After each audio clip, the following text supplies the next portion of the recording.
And this is one of the reasons, if you ever want to know why progress doesn't get made for black people when it comes to politics, is because you have the wrong representatives. Other communities, they put their thinkers at the front of the pile on important social issues. If they have a medical issue, they'll put doctors at the front of the pile. If they have a legal issue, they'll get their best attorneys to address the topic. If they have an economic issue, they'll get their best economists on the board. But for us, it's like, okay, we're going to get the basketball player to talk about black economics. We're going to get the rapper who's going to break down black politics. And we're going to get the comedian to come over here and he's going to tell us what we need in terms of black health. And that is ridiculous. That is a joke. So when you talk about, so in that first comment DL made to me, he made a comment about me being a clown, and I said, yeah, but you know what? We're all clowns in this political game. At the end of the day, we all get clowned. We all get clowned because they clown you in your face. They clown you in your face because they don't actually bring people to the table who can actually solve the problem. Think about this. You've got people like Dr. Claude Anderson, one of the greatest economic thinkers in the history of this earth, who lives right down the street from the White House, who's never been invited to talk about economic issues in the black community. But yet they'll bring Al Sharpton in his perm. They have Al Sharpton at the White House 200 times, 300 times.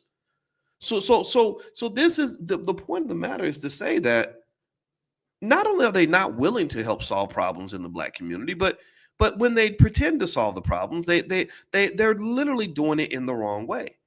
And then they look around and they say, well, black people, they don't have an agenda. They don't want anything. And that's because the people who actually know what the agenda is are the ones who get ignored. The best entertainer who's ever tried to do this, who's used his power in an amazing way, is Ice Cube. Ice Cube, if you recall, what he did was he reached out to scholars in different areas. He reached out to activists. He reached out to economists. He reached out to attorneys. He reached out to all kinds of intelligent black people that white folks love to ignore. They don't like to pay attention to the intelligent people. They want to talk to the comedians and the rappers and the athletes.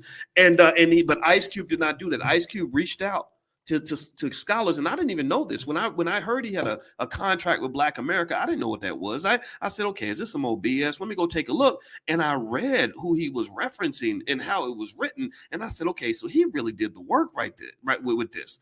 I love this. And what happened when Ice Cube? Do y'all remember? How many of y'all give me a yes if you remember how badly Ice Cube was treated when he brought that contract of Black America forward? Do y'all remember? What did they do? They started calling him a Trump supporter, even though he made it clear that he was not voting for Trump. He made it clear. He said, I'm here to talk to both sides because I want the best deal for the black community. And they made it into, you're just a Trumper because you're not supporting Biden blindly the way the rest of us do. Y'all remember that? Y'all remember that? That's that propaganda. That's what they do. And I remember being furious and offended by that. I talked to Cube a lot when he was working on that. I mean, I said, I'm really proud of you for using your platform in such an extraordinary way. I wish every rapper, every entertainer would do the same thing. And they literally tried to destroy this man. Why did they do that? Ask yourself, why did they do that? Well, they did it because they're like, wait, we own the Negroes. Those are our votes. They did like Goldie the Pimp did in the Mac.